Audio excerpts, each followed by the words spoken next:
आप मेरे ईमान वाले भाई हैं, मैं भाई समझकर बोलूंगी। ये जो मेरी बहनें हैं, ये बहनें समझकर मैं बोलूंगी कि मैं जिस हाल में यहाँ पर बैठी हूँ वो हालात सब जानते हैं।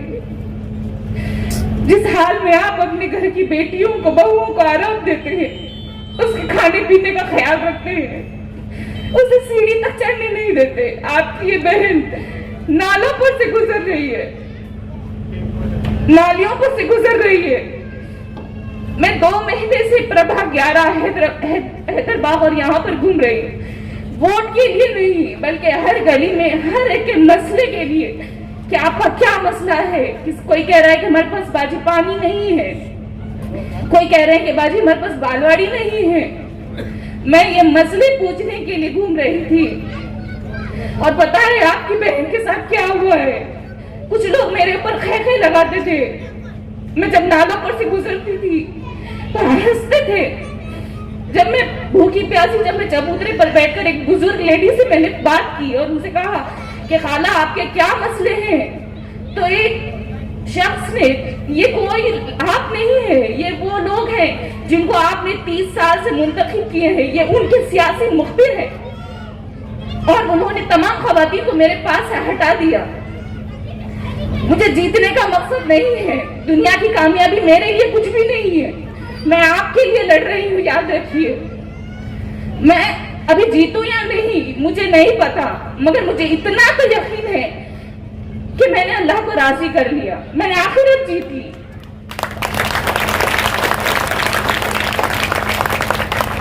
देखिए, मैं राष्ट्रवादी कांग्रेस पार्टी में हूँ, मैं नहीं जानती ये रास्ता मेरे लिए कैसा है, मगर मैं इसमें इसीलिए गई हूँ क्योंकि मैं तरक्की का बजट ला सकती हूँ। मैं बार बार सबको कह रही हूँ क्योंकि हसन मुशर्रफ साहब है, इदरीस साहब हैं, यहाँ से मैं अपने इलाके के लिए कुछ ना कुछ ला सकती हूँ। आपकी बहन ने आपके लिए बहुत ज्यादा खिदमत अंजाम दी है। ये स्कूल मैंने बनाया है जिसे मुझे रोका गया था। हैदराबाद हॉस्पिटल में मैंने सोनोग्राफी मशीन की बहनों के लिए लेकर आई हूँ। मैंने कई काम अंजाम दिए हैं जो आप सब जानते हैं। क्या जो खिदमत करते हैं उनके साथ यही सुलूक किया जाता है? क्या आपने ऐसे लोगों को मुंतखब किया कि वो आज मेरे साथ इस तरह बर्ताव कर रहे हैं?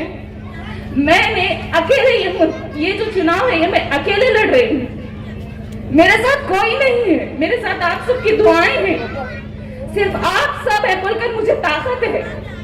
देखिए, मुझे आज भी बात नहीं करनी थी, मगर मुझे मुखी भाई हमेशा कहते थे कि अर्शा जी आप बात करिए, आप कुछ ज्यादा बात करिए, आप थोड़ी क्यों बात करते हैं, क्योंकि इस हाल में हम ज्यादा बात नहीं कर सकते।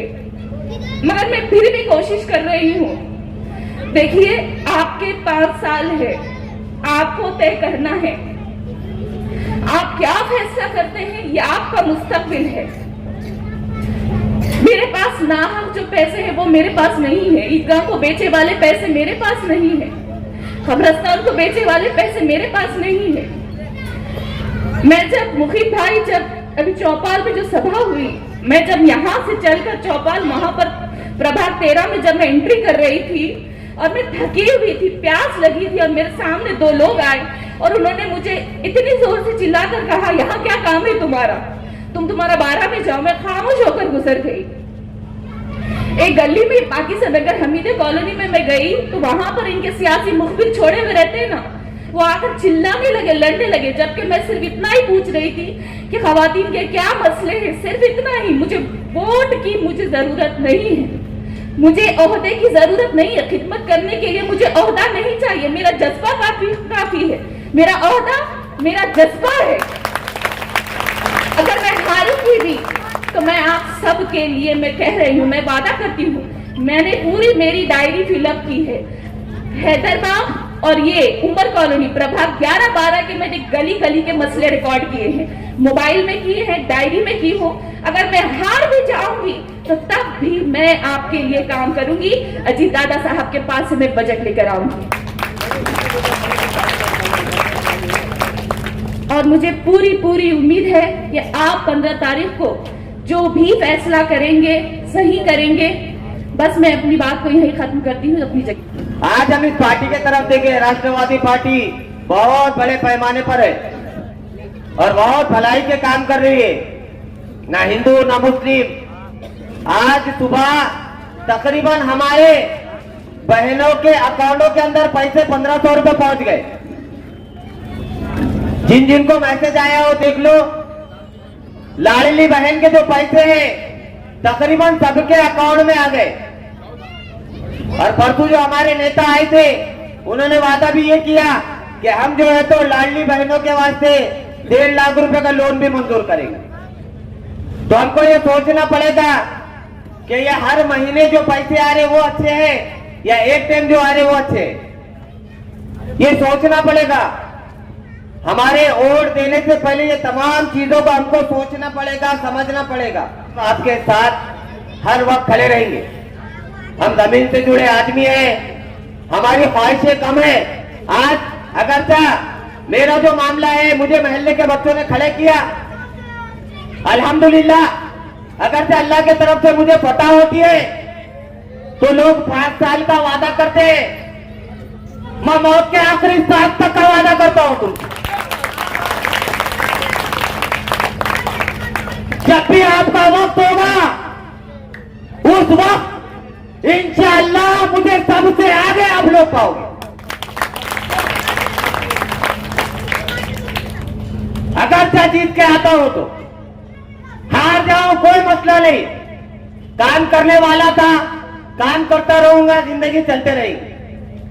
मगर उन लोगों के बारे में सोचो जो हार जाएंगे, वो कारोबार क्या करेंगे। हम पैदा कर दयारे इश्क में अपना मुकाम पैदा कर, नया जमाना नई सुबह और शाम पैदा कर।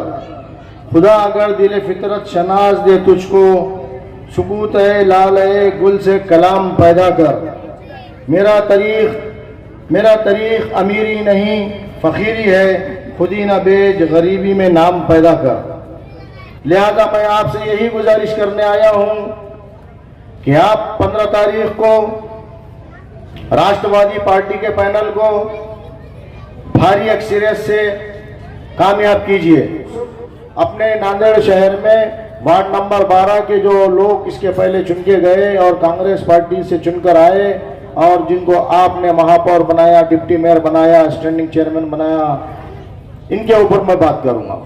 मैं जिसकी बात कर रहा हूं वो आपके महापौर की बात कर रहा हूं।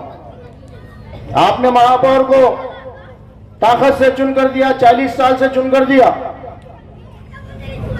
लेकिन आज भी उनका मामला जो है लोगों के साथ में जो है अवाम के साथ में है तो वही है, किसी को गुरूर करना, किसी को टेढ़ा बोलना, किसी को गलत बोलना और अपने पैसों के तले दबा के रखना। अब आप फैसला कीजिए कि आपको ये पैसे के तले दब के रहना है या आपको कोई अच्छा लीडर चाहिए। ये आपका अपना मसला है, आपका अपना फैसला है। अल्लाह ताला ने आपको अक्ल सलीम दिया। आप देखिए कि 2 दिन पहले का एक वाकया हुआ, मैं आपको करंट न्यूज दे रहा हूं। मैं कोई पुरानी हिस्ट्री नहीं निकाला क्योंकि मेरे पास वक्त नहीं है, नहीं तो मैं हमेशा तारीख दोहराता हूं 5 मिनट 10 मिनट। अभी एक वाकया हुआ, यहां पर मजलिस का जलसा हुआ पाकीज़ा नगर में, तो आपने देखा होगा कि वो जो गाड़ी थी उनकी उस रास्ते से कभी नहीं आई, लेकिन जब मजलिस इत्तेहादुल मुस्लिमीन का स्टेज डाला गया तो जब आपके महापौर साहब की गाड़ी सामने से आके ऐसा रुक गई और बोले चलो ये स्टेज खोलो, ये स्टेज खोलना नहीं तो फिर अभी जूते खाने को तैयार हो जाओ। आप बताइए ये जुल्म नहीं है? ये अखलाक से गिरी हुई हरकत नहीं है? क्या आप ऐसे लोगों को पसंद करेंगे पैसे की वजह से, ताकत की वजह से? याद रखिए, अगरचे आप ऐसा फैसला करेंगे और ऐसे लोगों को कबूल करेंगे तो याद रखिए कि ये जो जुल्म हो रहा है, अभी इन्होंने कुछ दिन पहले एक बच्चे को पाकीज़ा नगर के इलाके में एक थप्पड़ रसीद कर दिए, उसका कान फूट गया। यानी ये जो जुल्म है, आप नगर सेवक चुन कर देते हैं उनको, उसके बाद में वो महापौर बनते, डिप्टी मेयर बनते, स्टैंडिंग चेयरमैन बनते, आप ही उनको ताकत देते, फिर आप अगरचे कभी उनके खिलाफ अगरचे गए, हो सकता है किसी के बाबा एक तरफ है तो किसी का बच्चा अगर चाहे इलेक्शन में खिलाफ जा सकता है। इंसान को आज़ादी है, हक है इंसान को अपना अपना, तो वो किसी और का काम कर सकता है। तो बाबा इधर है, उन्हें बच्चा क्यों उधर है, इसकी वजह से फिर उसके ऊपर गुस्सा निकाल देगा। तो बहरहाल ये जो चीज़ें हैं ये समझने की ज़रूरत है। ने 30 साल 40 साल से जब चुन कर दिया तो इन्होंने ना रोड सही तरीके से बनाए, ना इनके पास ड्रेन बने हुए हैं, ना कोई चीज़ सेवरेज लाइन है, कोई चीज़ का बराबर इंतजाम नहीं है। हर वक्त इलेक्शन में आते हैं और कहते हैं कि हम अब करने वाले हैं। अब उनके कुछ लोग निकल गए और वो कानाफूसी कर रहे हैं और बोल रहे हैं कि हम ये काम कर देंगे, हम ये काम करा देंगे, हम वो करा देंगे। तो अब कैसा है कि इनका कोई हाथ पकड़ के रोका था क्या कि मत करो काम? क्या मुखिद ने रोका था क्या इनका काम, किसी का काम मत करो? ये वार्ड के अंदर कोई रोड मत बनाओ, नाली मत बनाओ, या कोई चीज़ का काम मत करो, या कोई स्कूल मत खोलो, कोई लाइब्रेरी मत खोलो, कोई गार्डन मत बनाओ बच्चों के लिए। बहरहाल ये सब चीज़ें गैर ज़रूरी है, अननेसेसरी है। अब इनके अंदर कोई काबिलियत नहीं थी, इनको आपने चुनकर दिए और ये ताकत से चुनकर गए और इन्होंने कुछ भी आपका काम नहीं किया। हमारे मासूम बच्चों का नुकसान हुआ, हमारे बच्चों का मुस्तकबिल ख़राब हुआ। हम ये सोच नहीं सक रहे कि हमारे बच्चों का कितना मुस्तकबिल ख़राब हो रहा है। आप समझ रहे हैं कि मूलभूत सुविधाएं, जिसको रोड, नाली, पानी, हमको पानी भी साफ नहीं मिलता। हम समझ रहे हैं कि खाली पानी का इंतज़ाम, रोड का इंतज़ाम, नाली का इंतज़ाम अगरचे हो गया तो आप समझ रहे हैं कि ये नगर सेवक का हक अदा हो गया। अजीज साथियों, दरअसल में ये समझने की ज़रूरत है, ये छोटा मोटा काम नहीं है। अगरचे हम नगर सेवक को चुन कर देते हैं तो हमारे बच्चों का मुस्तकबिल है, ये बच्चों के लिए कोई लाइब्रेरी खोलना था, एक लाइब्रेरी तैयार करना था, कोई एक मदरसा बनाना था। आप बताइए, कोई एक इंग्लिश मदरसा बनाना था, लेकिन कोई एक इंग्लिश मदरसा नहीं बनाया गया। हमारे बच्चा भी कोई डॉक्टर बन सकता था, हमारा कोई बच्चा भी इंजीनियर बन सकता था, हमारा कोई बच्चा बड़े से बड़ा साइंटिस्ट, फिलासफर बन सकता था, लेकिन ये बच्चों को उन्होंने दूसरी तरफ डाइवर्ट करके कोई हमारे बच्चे जुआ के अड्डों पे लग गए, कोई हमारे बच्चे दारूखानों में नशे के चीज़ों में मुब्तला हो चुके, और कोई हमारे मासूम बच्चे आज भी गोटियां खेलने में परेशान हैं। अगरचे हमारे बच्चों के हाथ में किताब देते तो मैं समझता हूँ हमारे बच्चा किताब पढ़ता, हमारा मासूम बच्चा किताब पढ़ के कोई बड़ा डॉक्टर, बड़ा इंजीनियर बनता।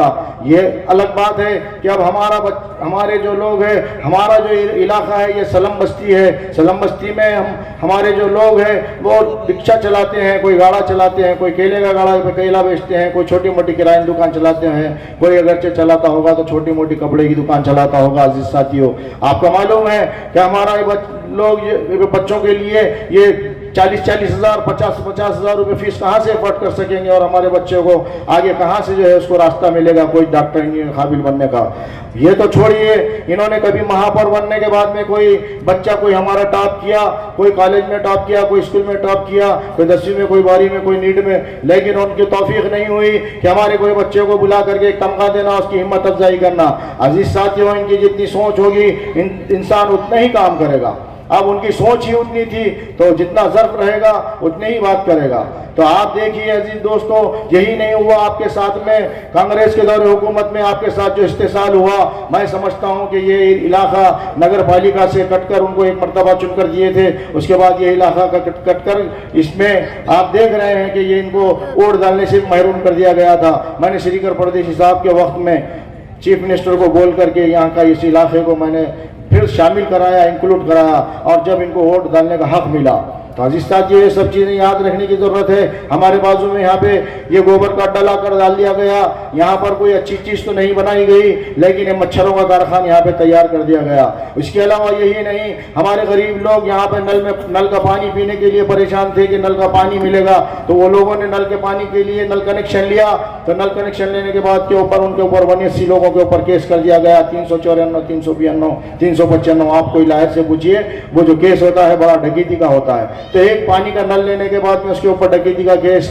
बनाया गया, और आज तक के वो लोग कोर्ट के, अदालत के चक्कर काट रहे हैं, लेकिन आज तक उनका मसले का हल नहीं निकला। आज भी क्या हो सकता है नहीं मालूम, लेकिन अजीज साथियों मुखीद को चुनकर दीजिए, मुखीद के पैनल को चुनकर दीजिए। इंशाल्लाह जितने भी जो लोग हैं जिनके ऊपर 79 लोगों के ऊपर जो केस हुआ है, मुखीद आगे रहेगा, चुनकर लाइए, मुखीद ठहराव लेकर के आपका केस खत्म कर देगा, ये इतना मैं कह सकता हूँ। और अजीज दोस्तों, आप मुझे मालूम हुआ कि आपके ये कार्ड जमा हो रहे हैं और ये कार्ड आप जो है जमा कर रहे हैं और ये कार्ड के पैसे ले रहे हैं। अजीज साथियों, मैं आपसे यही गुजारिश करने आया हूं कि आप 250 रुपये ठीक है, अगरचे आप लेते हैं तो ले लीजिए, कोई दान कर दीजिए, कोई मंदिर को, कोई कहीं पर भी, वो पैसा तो कहीं पर भी नहीं चलता। लेकिन मैं आपसे यही गुजारिश करने आया हूं कि देखिए, हम मुसलमान हैं, आपको जानकर या मालूमात अगरचे नहीं है तो आप कोई मौलाना के पास बैठ करके सोचिए, समझिए कि ये पैसा हमको जायज़ है क्या लेना, और हमारी राय हक हमारा जो बेच रहे हैं हम, तो ये बराबर है क्या। आपसे मैं यही गुजारिश करता हूं कि आप जानते होंगे कि यजीद ने कहा था हुसैन रज़ियल्लाहु ताला अन्हु को कि हुसैन, मेरे सामने मेरे हाथ पे बैत कर लो, मैं तुम्हारे खत्मों में ये पूरी दौलत डाल दूंगा, सोने के पहाड़ डाल दूंगा। लेकिन हुसैन ने कहा सोने के पहाड़ नहीं बल्कि अंबार खड़ा कर दूंगा। तो हुसैन रज़ियल्लाहु ताला ने कहा कि अल्लाह की कसम, मैं ऐसे दौलत को ठोकर मारता हूं ताकि आने वाली मेरे नाना के उम्मती ना बिके। तो क्या उन्होंने इसलिए दौलत को ठोकर मारी? तो अजीज साथियों, मैं आपको यही कहना चाहता हूं कि ये पैसे के चंद पैसों के खातिर हमारा नुकसान मत कीजिए, और जहन में रखिए कि हमको ये गलत काम से बचना है और अच्छे लोगों को चुनकर देना है। आप देखिए, उनके जो उम्मीदवार खड़े हैं, जो 4 लोग आपके सामने आ रहे हैं, कौन सी सूरत है, कौन सी शक्ल है, उनको हकीकत का चश्मा पहन कर देखिए। अजीज साथियों, मैं आपसे यही गुजारिश करने आया हूँ, आपका जो नुकसान हुआ 40 साल से, मैं चाहता हूं कि 10-10 साल से एक वक्फे से एक नस्ल आगे जाती है और हमारी एक नस्ल तबाह होती जा रही है। ये मूलभूत सुविधाओं की बात मत कीजिए, मूलभूत सुविधाएं मुखिद के पैनल को चुनकर दीजिए, 5 साल में नक्शा बदल के रख देगा मुखिद, 5 साल में। बहरहाल अजीज साथियों, आपके सामने मुझे बोलने का वक्त तो नहीं मिला, लेकिन आपको मैं कभी इंशाअल्लाह वक्त मिलेगा तो आपको आगे कभी, अगरचे आपने मुझे चुनकर दिया तो मैं आपको बताऊंगा कि काम किसको कहते हैं और काम किसको बोलते हैं और काम कैसा होता है। इसी के साथ अजीज दोस्तों, मैं यही कहना चाहूंगा कि आने वाली 15 तारीख को आप हमको मजबूती से चुनकर दीजिए।